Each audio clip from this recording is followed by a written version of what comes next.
kaifa akun mutamayyizan, bagaimana aku jadi seorang yang punya ciri-ciri keistimewaan sebagai seorang Muslim yang baik. InsyaAllah saya akan bagi 6 perkara untuk kita realisasikan dalam hidup kita ini, insyaAllah. Para jemaah sekalian, yang pertama yang asas supaya kita menjadi orang yang sabiqun, orang yang laju menuju kepada Allah Azza wa Jalla, iaitu at-tamayyuz bisafa'il aqidah. Yang pertama sekali kita ni mempunyai ciri keistimewaan dari sudut murninya akidah kita dan keimanan kita kepada Allah Azza wa Jalla, serta berlomba-lomba kita, berebut kita melakukan ketaatan kepada Allah Azza wa Jalla. Kata di Abu Hurairah radhiyallahu anhu, kunna julusan 'inda Nabi sallallahu alaihi wasallam. Kunna 'inda Nabi, kami duduk dekat Nabi sallallahu alaihi wasallam ketika turunnya surah Al-Jumu'ah. Wa akharina minhum lamma yalhaqu bihim, maknanya orang yang kemudian daripada mereka akan kejar orang-orang yang dahulu, kan. Qala rajulun man haula'i ya Rasulullah, siapa orang ni? Siapa orang? Nabi tak jawab. Sekali dua kali tak jawab. Tiba-tiba Nabi berpaling kepada Sayyidina Salman Al-Farisi. Nabi kata, "Lau kana al-iman 'inda Suraya", kalau iman duduk di bintang, lana lahu rijal min haula, mana ada di kalangan umat aku ini orang-orang yang akan mencapainya. Maksud dia masih wujud akharin, orang yang kemudian yang akan mengejar amalan-amalan orang yang terdahulu, walaupun kita tak sampai kepada darjat mereka, tapi usaha tu kena ada. Hadis ini muttafaqun alaih. Menafsirkan kejaran ini seorang ulama, nama dia Abu Muslim Al-Khawlani rahimahullah. Dia bangun berdiri pada waktu malam bertahajud, fa iza kallat qadamahu darabahuma. Bila kaki dia lengoh, ialah berdiri lama, dia bukannya berdiri macam kita 1 minit 1 rakaat contohnya, dia 1 rakaat mungkin 1 juzuk ataupun lebih. Bila kaki dia lengoh, dia berhenti, darabahuma, dia duk pukul kaki dia, tepuk kaki dia. Dia kata, "Hei kaki, antuma haqqu bid-darbi min dabbati." Mu dua ni kaki, jangan duk lengoh.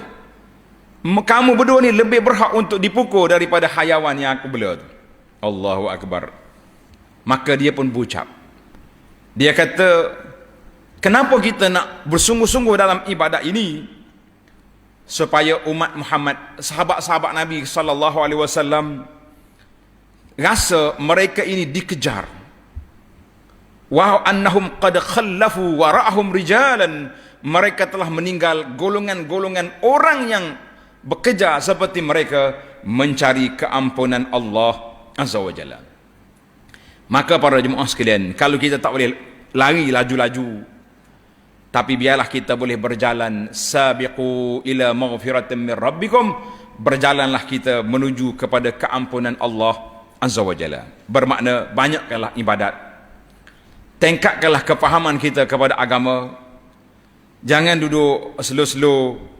Sebab itu bila mari peraturan PKP, banyak masjid-masjid dia tutup pintu pagar awal, sebenarnya supaya menggalakkan para jemaah datang awal. Tapi tak mari juga awal, mereka sanggup pulang balik daripada pergi solat Jumaat. Itu kita kata ini jauh daripada golongan as-sabiq, golongan yang laju menuju kepada Allah Azza wa Jalla. Kita pergi kepada golongan yang kedua, tamayyuzul muslim bi akhlaqihi wa muamalatihi. Seorang muslim mempunyai ciri keistimewaan dia dengan akhlak dia yang baik dan muamalah dia, interaksi dia dengan orang, pakaiannya, penampilannya, cakapan dan adab, semuanya duduk di mana? Duduk di bawah bumbung akhlak yang mulia. Nabi SAW telah diberi satu anugerah yang besar. Dalam surah Al-Qalam ayat 4, Allah sebut, wa innaka la'ala khuluqin azim, engkau ya Muhammad sallallahu alaihi wasallam sesungguhnya memiliki akhlak yang sangat agung. Mana Allah Ta'ala hantar mari kepada kita Nabiul Ummah. Nabi bagi umat ini Allah pemilik akhlak yang sangat mulia, yang sangat agung.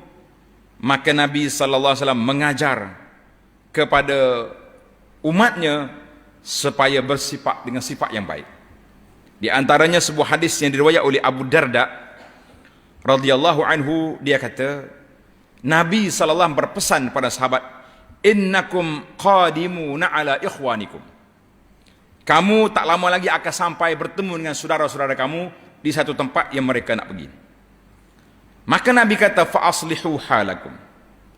Baikkan keadaan kamu. Mana kalau misah panjang siapa dalam mulut ni, gunting misah. Kuku panjang, kita potong kuku comel-comel.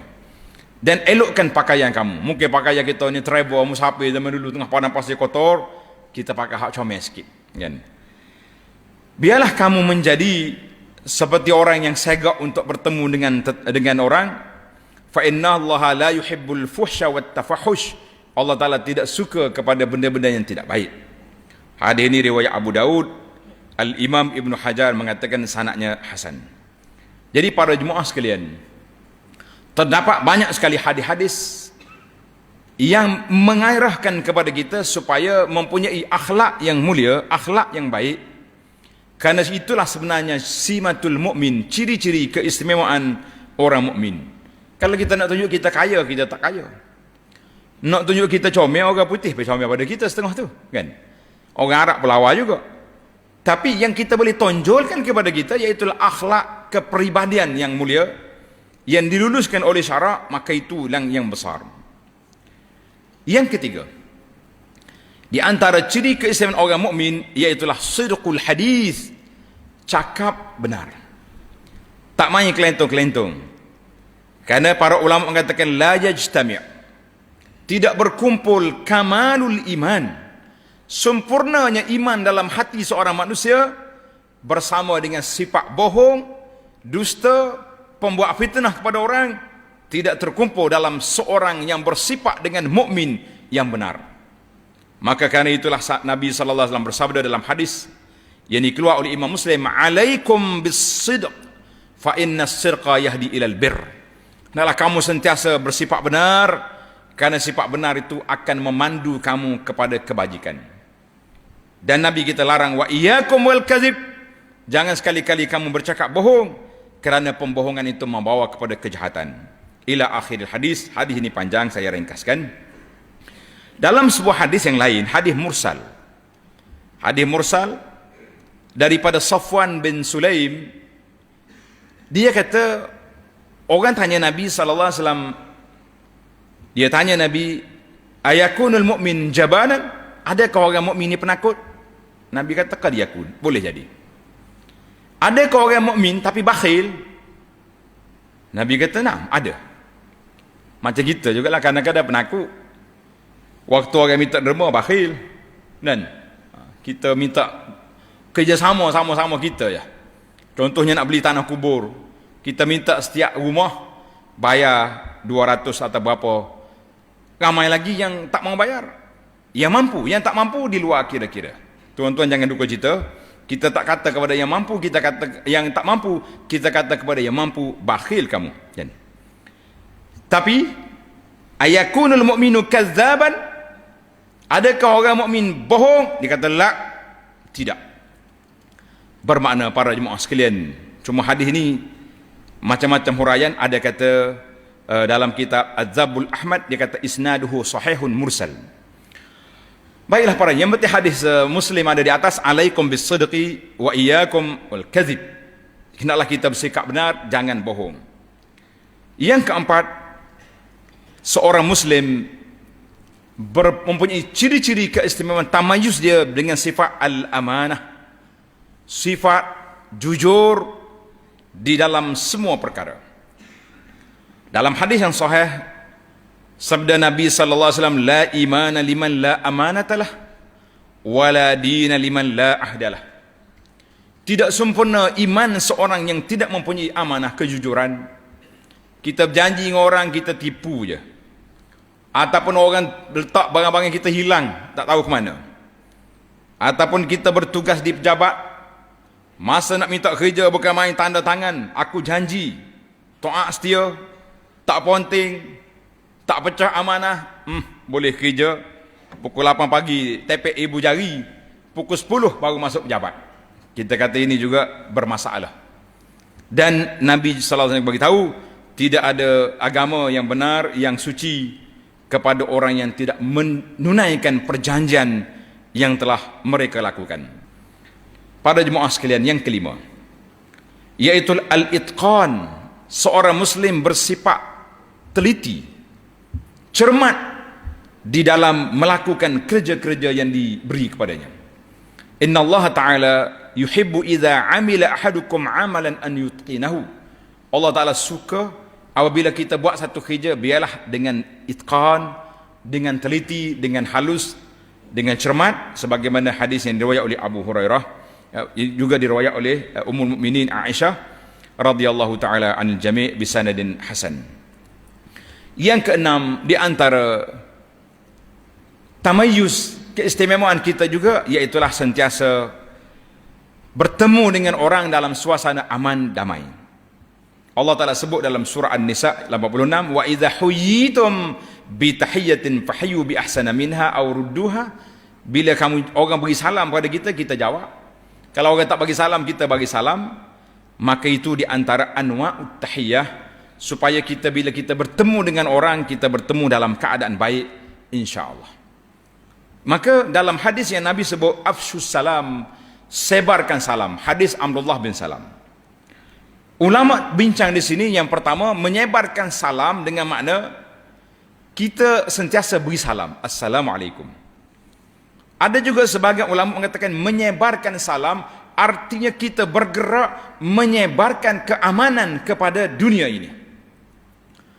Contoh dalam kampung kita ni orang yang banyak kelahi. Kita ada kedudukan, kuasa. Manakala kita bercakap, orang dengar. Maka kitalah yang menjadi pendamai. Sebarkan salam, keamanan dalam masyarakat. Sama juga dalam negara kita, bila negara kita bergolak, bising sana, bising sini, maka kita menjadi orang yang menyebarkan keamanan. Menyebarkan salam, itu juga ditafsirkan oleh para ulama. Kita mengatakan, alhamdulillah, tafsir yang pertama itu ringan, sekadar beri salam, senyum jumpa orang. Tapi tafsir yang mengatakan afsus salam dengan makna menyebarkan keamanan pada masyarakat juga besar.